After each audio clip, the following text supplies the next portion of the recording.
अगर आपका मूड बहुत अच्छा है, आपको 4-5 दिन के लिए वाला पागल खाने के अंदर रह के आ जाओ, तो उसका थॉट भी आधा हिल पागल हो जाएगा, जाएगा। आधा तो वहीं हो जाएगा वो पागल। सही क्यों हो बात। जाएगा? वो तो ठीक गया था और 4 ही दिन के लिए गया।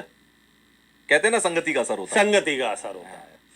बस वही संगति जिस वक्त चाइल्ड का कंसेप्शन हो रहा होता है, उस वक्त की जो सराउंडिंग एनर्जी है, वही एनर्जी उस बच्चे की कुंडली है। अगर उसका इतना इम्पैक्ट है तो इसका मतलब वो किसी घर में ही तो हो रहा होगा। कोई घर होगा, कोई होटल होगा, कोई तो जगह होगी, बिल्कुल। कोई तो जगह होगी।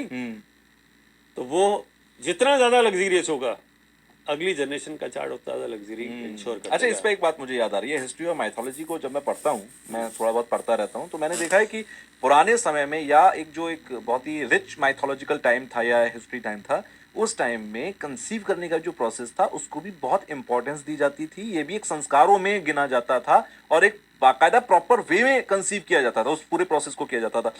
उसका कहीं ना कहीं ये इस चीज से मैं इंटरकनेक्ट कर पा रहा हूँ, क्योंकि ऐसा ही होता है। उसकी जो भी संतान होगी उसका फ्यूचर उतना ही ज्यादा लग्जरियस और उतना ज्यादा ब्राइट रहेगा। करेक्ट। इवन उस समय तो इतना अब तो हम लोग उस पूरे सिस्टम को फॉलो नहीं कर रहे हैं। Exactly. लेकिन उसमें तिथियों का पूरा सिस्टम होता था, बायोलॉजिकल साइकिल्स का पूरा सिस्टम होता था।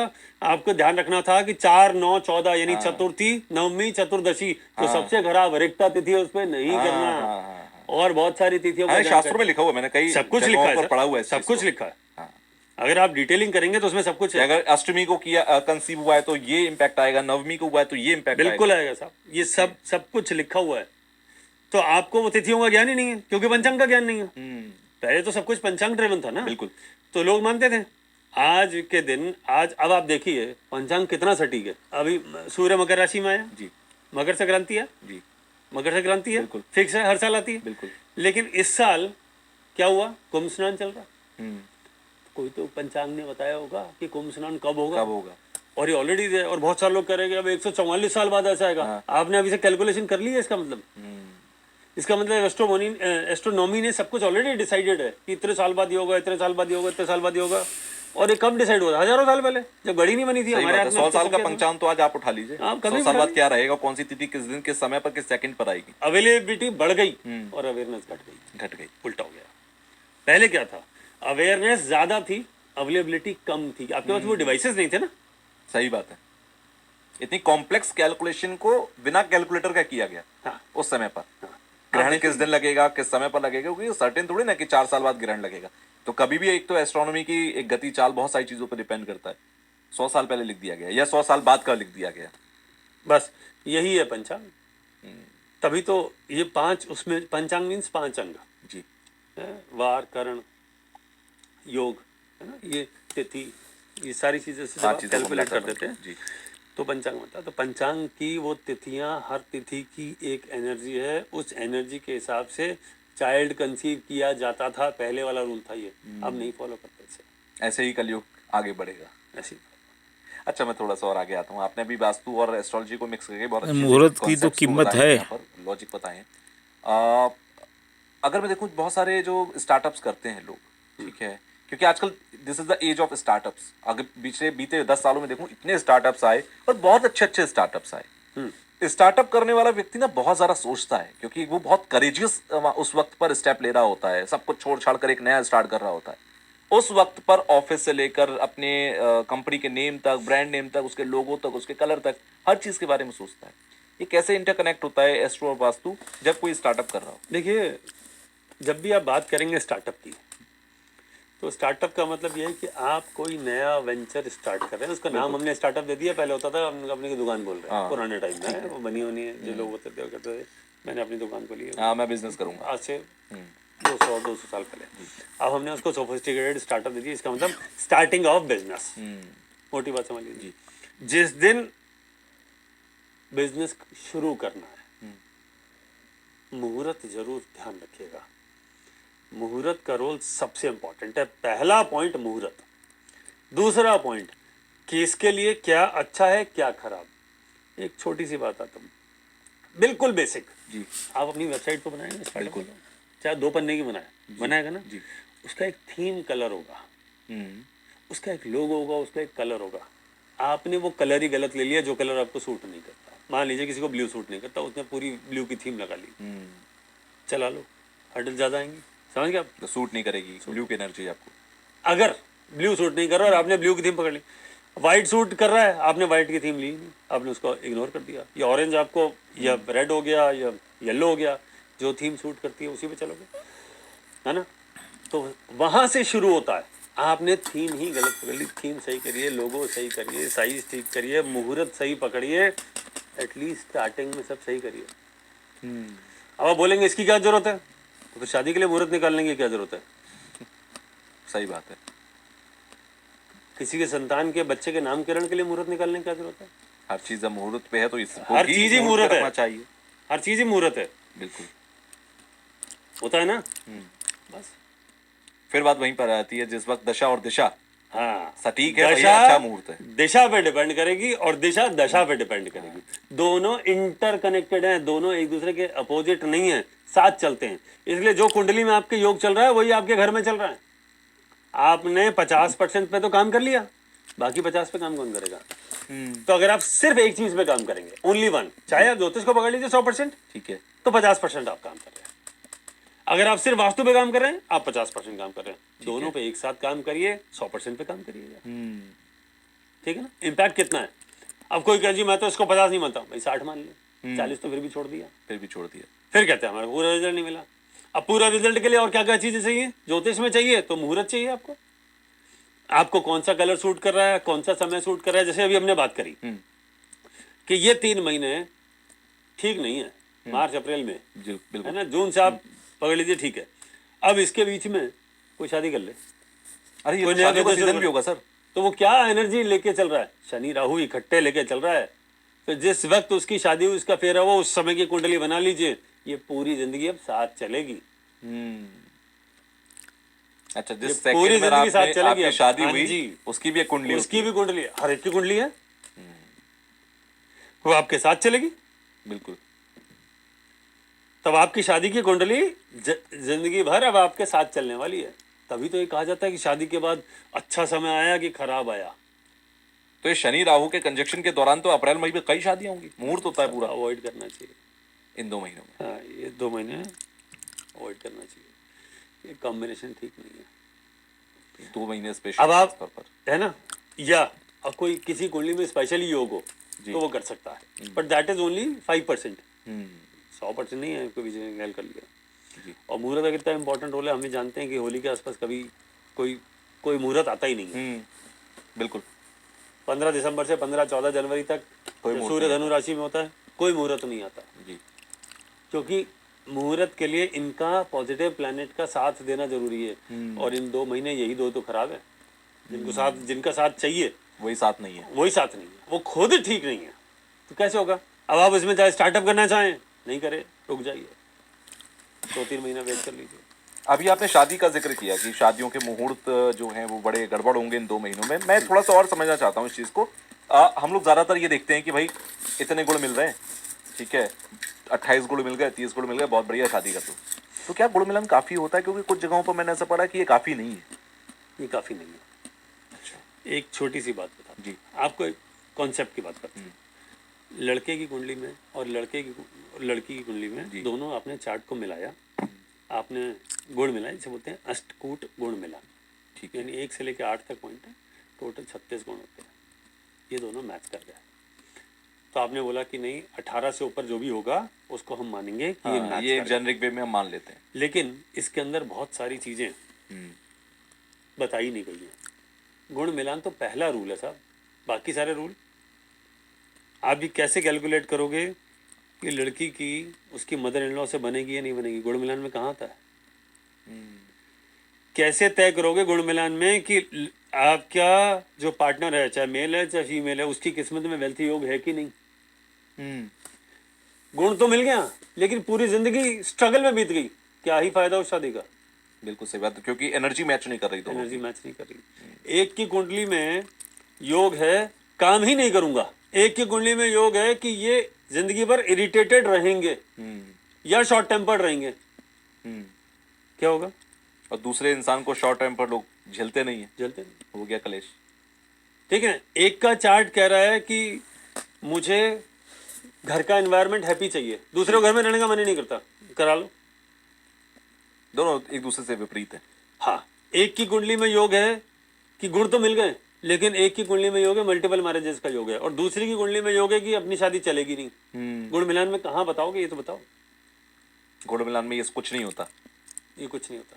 ओके, फिर इतने वैल्यू क्यों देते हैं हम गुण मिलान को? साहब ये तो पहली सीढ़ी है, ओके, पहला काम है।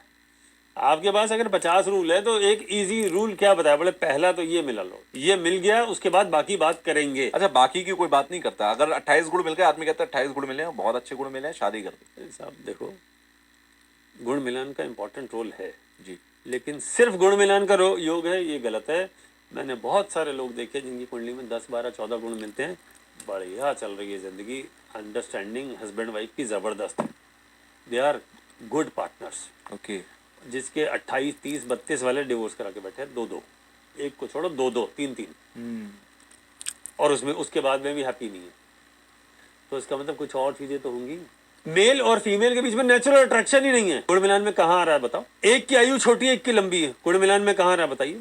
और ये सारे एस्पेक्ट्स बहुत इंपॉर्टेंट है किसी भी एक हैप्पी मैरिड लाइफ के लिए। आप बताइए, जब इसका तो जवाब ही क्या नहीं बता रहे हैं? फिर गुण मिलान क्या बताते हैं? गुण मिलान सर एक रूल है, आप एक रूल को पकड़ के पूरी जिंदगी थोड़ी चला सकते हो। उसके अलावा आपको बाकी सारी चीजें भी देखनी चाहिए ना, कि लड़की की का घर वालों से बनेगा कि नहीं बनेगा, अंडरस्टैंडिंग होगी कि नहीं होगी, या लड़का काम भी करेगा कि नहीं करेगा, लड़की भी बराबर पार्टनरशिप में रहेगी कि नहीं रहेगी, रिलेशनशिप ठीक रहेगा, कैरेक्टर ठीक है कि नहीं है, कहाँ भटक रहे हैं, क्या कर रहे हैं, इस घर में रहेंगे कि नहीं रहेंगे, जॉइंट फैमिली में रहेंगे कि नहीं रहेंगे, हम एक दूसरे की रिस्पेक्ट करेंगे कि नहीं, दोनों में से किसकी हेल्थ अच्छी है किसकी खराब है, एक दूसरे को टेक केयर करेंगे कि नहीं, नेचुरल अट्रैक्शन है कि नहीं, संतान योग है कि नहीं, संतान कहना मानेगी है या नहीं। और ये सारी चीजें तो हम देखते ही नहीं है। उसके बाद कहते हैं मैरिड लाइफ ठीक नहीं, इसलिए शादी जितनी और होती है, उसके एक साल में बाद सारा डाइवोर्स हो जाते हैं साहब। और उसके बाद अगला, यार ये साल में 5 मुहूर्त हैं जो बहुत बढ़िया हैं, सारे सब जगह एकदम पैक्ड है।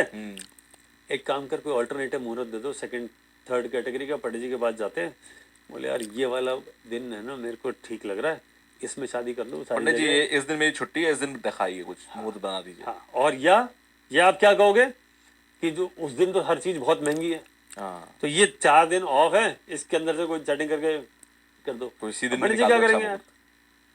उस दिन आपको मिल गई रिक्ता तिथि, 4-9-14, चतुर्थी, नवमी, चतुर्दशी खराब है, चतुर्दशी तिथि पे विवाह करके आ जाए, खराब पूरी जिंदगी के लिए रिलेशनशिप। अच्छा, चतुर्थी, नवमी और चतुर्दशी, 4-9-14 ये नहीं करना इनको चाहिए। रिक्ता तिथि बोले हैं। इसमें किए गए काम का रिजल्ट ही नहीं है, तिथि ही रिक्त है, रिक्त नहीं एम्प्टी। अच्छा, आपको पॉजिटिव मिलेगा कहाँ से? अच्छा, तिथि का रूल तो फॉलो ही नहीं किया। अच्छा, ये सारी चीजें बेसिकली आम आदमी को पता नहीं होती। ठीक है, एस्ट्रोलॉजी, एस्ट्रोनॉमी की इतनी, पंचांग की इतनी नॉलेज एक आम आदमी को होती नहीं है। पंडित जी वगैरह पे डिपेंडेंट है। पंडित जी भी आजकल वही वाला है, जैसा यजमान वैसा ज्ञान वाला सिस्टम चल रहा है। मुझे लगता है अवेयरनेस होना बहुत जरूरी है। यहाँ पर हर किसी को एक बेसिक ज्योतिष की नॉलेज होनी चाहिए, बेसिक एस्ट्रोनॉमी की बेसिक तो पता होना चाहिए, बेसिक पता होना चाहिए। आपको एक्सपर्ट मत बनिए। अब जैसे आपको ये पता है कि यार सर दर्द होगा तो हम प्राइमरीली एक डिस्प्रिन खा के सेटल कर देते हैं। बिल्कुल, हमें पता है, हाँ फर्स्ट एड। आपको पता है कि थोड़ा सा लग गया, आपने डेटॉल लगा लिया, कोई जल गया, आपने बर्नोल लगा दिया, या एसिडिटी के लिए आपने कुछ वो इनो पी लिया, कुछ करके प्राइमरी आपने चेक कर लिया, वहां सेटल हो गए तो ठीक है, नहीं हुआ तो चलो डॉक्टर के। बिल्कुल। तो ये जो प्राइमरी चीजें हैं जैसे मेडिकल साइंस में है जो हमें पता है जी, वैसे ही ज्योतिष में भी कुछ प्राइमरी चीजें पता होना चाहिए।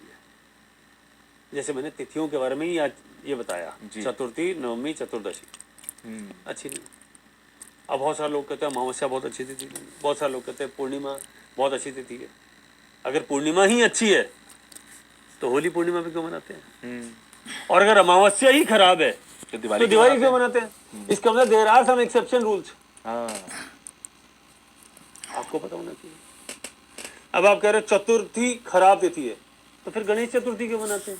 सही बात है, जबकि वो तो बहुत अच्छी है। तो देयर आर एक्सेप्शन रूल्स। आपको वो छोटी छोटी चीजें पता होनी चाहिए।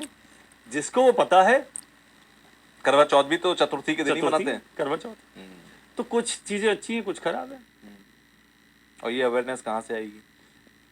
ये अवेयरनेस के लिए पढ़ना पड़ेगा, थोड़ा पढ़ना पड़ेगा, बेसिक पढ़ना पड़ेगा। अच्छा, पुराने समय में लोगों को ये सब पढ़ाया जाता था, मतलब जो विद्वान होते थे या राजा महाराजाओं के खानदान में होते थे, उन सबको हर एक चीज की नॉलेज देते थे, एस्ट्रोनॉमी, उनको ये सब पता होता था, भले ही उनके पास एक पुरोहित हो, करेक्ट। बट वो नॉलेज रखते थे इन सब चीज़ों की। आप मानते हैं कि एंशियंट जो एजुकेशन सिस्टम था वो better than modern education system है? Any day yes, answer is yes. देखिए, एक होता है रट्टू तोता बनाया जी। और काम खत्म। हम्म। जो ये कहा जाता है ना आजकल कोटेशन है, common sense is not common. Actually education system में सबसे ज़्यादा करेक्शन करने की जरूरत है, बड़े कॉमन सेंस की चीज़ों को डालो कि ये नेचुरली ये आना चाहिए, वो मिसिंग है। हाँ, एक सेट पैटर्न में ढर्रे में चल रहे हैं, नहीं चलेगा। एंशियंट साइंस इतनी ज़बरदस्त थी, हज़ारों साल पहले की कैलकुलेशन आज ठीक है। आज ठीक है ना? बिल्कुल। आपका कुंभ हो तो रहा है, और अगला कब होगा ये भी पता है, सबको सब पता है। इन चीज़ों के बारे में अवेयरनेस जितनी ज़्यादा होगी, more people are aware, better will be the result. अच्छा, एस्ट्रोलॉजी को लोग ये मानते हैं भगवान की दी हुई एक चमत्कारिक चीज है जिसे हम समझ रहे हैं, या ये जो व्यक्ति हमें बता रहा है इसके पास एक कोई चमत्कारिक ज्ञान है जो हमें बता देगा हमारा भविष्य कैसा है। क्या ये इस पहलू में सेट बैठता है, या ये एक एस्ट्रोनॉमिकल एक ऐसी नॉलेज है, एक ऐसा मैथमेटिक्स साइंस है जो आप पढ़ो तो आपको भी आ जाए? ये एक साइंस है, जैसे आप कैलकुलेशंस हैं। हाँ, सिंपल है, बिल्कुल डिफिकल्ट नहीं है, बहुत आसान है, कॉम्प्लिकेटेड बिल्कुल नहीं है, बिल्कुल सिंपल है। ये यहाँ जाएगा, ऐसा करेगा। जैसे अभी हमने बात करी थी जी पाइसेस की। जी। अगर आपको पता हो कि पाइसेस राशि का मतलब क्या क्या है, इसके सिग्निफिकेशन क्या है, तो कोई भी प्लेनेट उसमें जाएगा तो उसके सिग्निफिकेशन से छेड़खानी करेगा, है ना? उसमें रोल, उसमें कुछ हिलाएगा डुलाएगा, उसमें कुछ पॉजिटिव एनर्जी डालेगा, कुछ नेगेटिव डालेगा, जो भी करेगा, व्हाटएवर, बिल्कुल। तो वो उस पर इम्पैक्ट आएगा, ठीक है ना? ऐसे ही हर राशि का सारे पॉइंट्स हैं, हर एक का सिग्निफिकेशन मीन्स ये इससे एसोसिएटेड है जी। ऐसे ही हर प्लेनेट का है। आप इनको मिलाते जाइए और प्रेडिक्शन निकालते जाइए। अगर ऐसा नहीं हो रहा होता तो हम कैसे बता सकते थे कि ये वाली राशि वाले बहुत दुखी चल रहे हैं और ये वाले खुश चल रहे हैं? कैसे बताओगे? So this is your last. तो सब कुछ सिस्टमैटिक है, सब कुछ साइंटिफिक है, सब कुछ प्रूवन है। आपको सिर्फ ये समझना है कि ये एनर्जी का काम क्या है, रोल क्या है, कैसे काम कर रही है, इसमें क्या अच्छाई है और क्या बुराई है, क्या पॉजिटिविटी है, क्या नेगेटिविटी है। नेगेटिविटी को छोड़ते जाइए, पॉजिटिविटी को बढ़ाते जाइए। यही है ज्योतिष, भगवान की विद्या है। प्लैनेट्स का है ड्रिवन, तो ये तय है कि प्लैनेट्स हमसे सुपीरियर हैं, वो हमें चला रहे हैं, और हम क्योंकि इंसान हैं, हमारे पास स्पेशल 5 तरह के हमारे सेंसेस हैं, हमारा ब्रेन है, इसकी फंक्शनिंग ऐसी है, हम उसे पढ़ सकते हैं, समझ सकते हैं। ये हमारे को गॉड का ब्लेसिंग है। यही ऋषि मुनियों ने पूरा सिस्टमेटिकली ज्ञान पे रिसर्च करके लिख के छोड़ दिया है। जो बहुत सारा जला दिया गया, बहुत सारा खो गया, जो बचा हुआ है हम उस पर दोबारा से काम करने की कोशिश कर रहे हैं। एक्चुअली व्हील तो बहुत पहले इन्वेंट हो गया था, अब हम उसे री इन्वेंट करने की कोशिश कर रहे हैं नए सिरे से, क्योंकि बहुत सारी चीज़ तो खो गई, खत्म हो गई, डिस्ट्रॉयड। लेकिन अभी भी बहुत कुछ है हमारे पास जिस पे हम बहुत सारे काम करते हैं, और अब सब लोग फॉलो कर ही रहे हैं। अच्छा, एस्ट्रोलॉजी को लेकर कई बार ये एक नॉर्मल वे में, एक जेनरिक वे में जोक किया जाता है कि भाई एस्ट्रोलॉजी अगर इतनी ही परफेक्ट होती तो एस्ट्रोलॉजर को पता होता सब कुछ, उसके साथ आगे क्या होगा उसे ये भी पता होता। क्या तो कहीं जहां पर एस्ट्रोलॉजी गलत साबित हो जाती है, जहां पर प्रेडिक्शन गलत साबित हो जाती है? सब्जेक्ट गलत नहीं है। अच्छा, कैलकुलेशन मिस्टेक तो हो सकती है ना। ओके।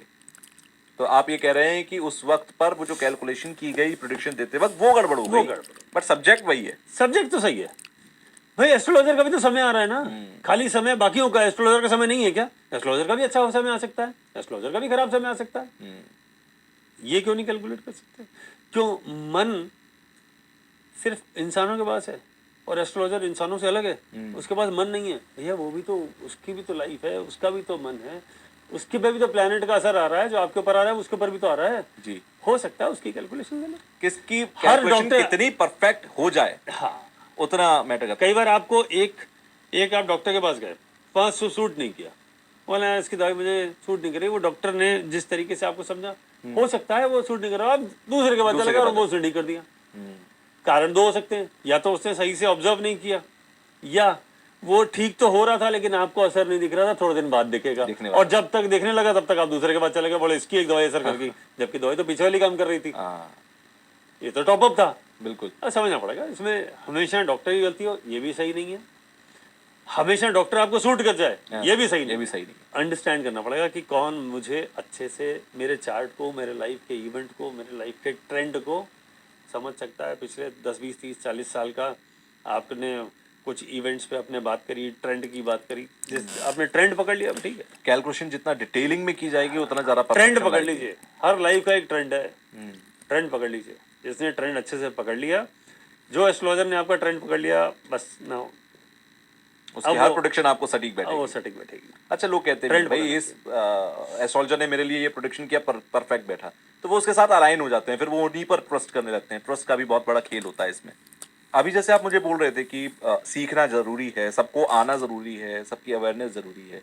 अब जैसे अभी हम इस बात पे भी बात कर रहे थे कि एस्ट्रोलॉजर की अपनी अपनी एक्यूरेसी है, हर एस्ट्रोलॉजर का कितना डिटेलिंग में बात कर रहे हैं, कितनी डिटेलिंग में जा रहे हैं। अब ऐसा ही अगर मैं सीखने पर आ जाऊं कि भाई मान लीजिए कि आज मैंने किसी जगह पर सीखना शुरू किया एस्ट्रोलॉजी को, वो कितना डिटेल में मुझे सिखा रहे हैं या कितना डिटेल में मैं सीख पा रहा हूँ। क्योंकि यहाँ तो मार्केट में मैंने ये भी देखा कि 49 रुपीज़ का आप हमारा कोर्स ले लीजिए, आप एस्ट्रोलॉजी सीख जाएंगे। 99 रुपीज़ में कोई अपनी कुंडली पढ़ना सिखा रहा है। तो मुझे लगता है यहाँ थोड़ा सा एक बड़ा मार्केटिंग गेम हो जाता है, ठीक है। बट क्या ये इतना आसान होता है कि आप सीख सकें? सर कैसे संभव है?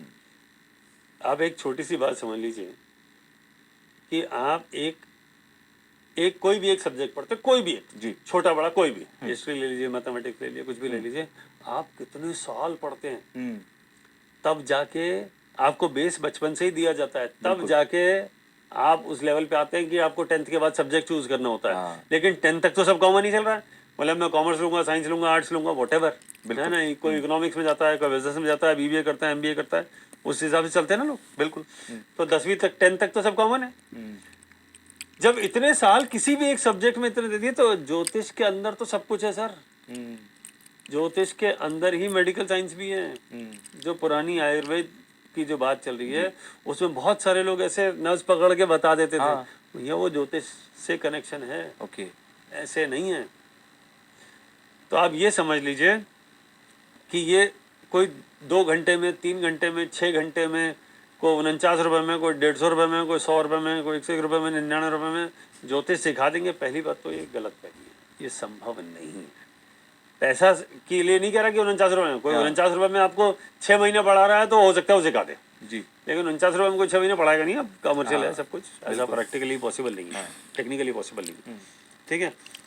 तो आप ये मानिए कि इसको सीखने में थोड़ा समय लगता है, और जो चीज़ एकदम शॉर्टकट में ऐसे आती है वो जाती भी वैसी ही है, उतना इन डिटेल भी नहीं होती। उतना डिटेल भी नहीं है।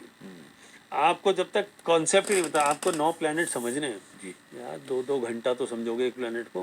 वो प्लैनेट आपकी जिंदगी को सीधा चला रहा है, जो आपको चला रहा है, आप उसे समझने के लिए 2 घंटे भी नहीं दोगे तो साहब 9 प्लैनेट के 18 घंटे तो हो ही गए। अगर एक नक्षत्र को 27 नक्षत्र है समझने के लिए 2 घंटा दूं तो 54 घंटे तो उसके भी हो गए। सही बात है। 12 राशियां हैं और 12 ही हाउसेज हैं, सबको 2-2 घंटे भी दूं तो 12 × 2 24, 12 × 2 24, 48 घंटे तो इसी के हो गए। कैसे 2 घंटे में ज्योतिष आ जाएगी? और ये तो बिल्कुल बेसिक्स हैं, ये तो आपको खाली, ये मैं बात कर रहा हूँ खाली अल्ट्रा बिगिनर की या बिगिनर की। आप एडवांस की कौन सा प्लेनेट कब कहाँ जाएगा, कौन सी राशि में जाएगा, क्या होंगे, हाँ जी, आपकी कुंडली में बर्थ चार्ट क्या योग है, आपको मुहूर्त का भी समझना पड़ेगा, ये सारी चीज़ें समझनी पड़ेंगी। जब तक ये सारी चीज़ें नहीं समझ में आएंगी तब तक नहीं चलेगा। तो इसलिए कोई कह रहा है कि 2 घंटे, 4 घंटे, 6 घंटे, संभव नहीं है सर। मैं खुद सिर्फ बेसिक पढ़ाता हूँ, तो आप ये मान लीजिए कि मैं अगर 16 क्लासेस भी पढ़ा रहा हूँ 2 घंटा, तो यानी 32 घंटे पढ़ा रहा हूँ, और मैं उसको बोल रहा हूँ बेसिक है ये। आप यहाँ के बाद, यानी अब आपको मैंने पेंसिल पकड़ना सिखा दिया, लिखना सिखा दिया, A for Apple, B for baby, ये हमने सिखा दिया। अब आगे आप सेंटेंसेस कैसे बनाएंगे, पैराग्राफ कैसे बनाएंगे, ऐसे कैसे लिखेंगे, उसके लिए आगे चलना पड़ेगा। ये बेसिक ये मुझे लगता है बेसिक नॉलेज तो सबको होनी चाहिए हाँ जी। एस्ट्रोलॉजी की। अपने बात जिस बात का हम जिक्र कर रहे थे बीच में कि बेसिक तो सबको ये पता तो होना चाहिए, सबको ही इतना तो पता सब लोग चलेगा। पढ़ ले। इसके बाद गेम ऑन होगा सर। इसके बाद आप अगर प्रोफेशनल बन रहे हैं तो फिर एडवांस में चले हाँ, जाइए। तो फिर उसके बाद आपके ब्रांचेस होती है। आपको वैदिक में जाना है, आपको नाड़ी में जाना है, आपको केपी में जाना है, आपको लाल किताब में जाना है, देन देयर आर ब्रांचेस। उसके अंदर से हर एक में कुछ ना कुछ अच्छा या बुरा है। बुरा नहीं कहना चाहिए, किसी की कुछ स्ट्रेंथ है, किसी की कुछ स्ट्रेंथ है। जैसे वैदिक ज्योतिष की बात करें जी। तो पंचांग उसके अंदर जो दिया हुआ किसी में नहीं है। प्लैनेट के ट्रांजिट के बारे में जो वैदिक ज्योतिष में दिया हुआ कहीं नहीं मिलेगा आपको, और वो स्ट्रेंथ है उसकी। ठीक है ना। तो आपको अलग अलग साइंसेस का अलग अलग चीजें खूबी है, उसको पकड़ते जाइए, जो आपको पसंद आता है पकड़ते जाइए, उस काम करते जाइए। वही वाली बात हो गई, एक डॉक्टर होता है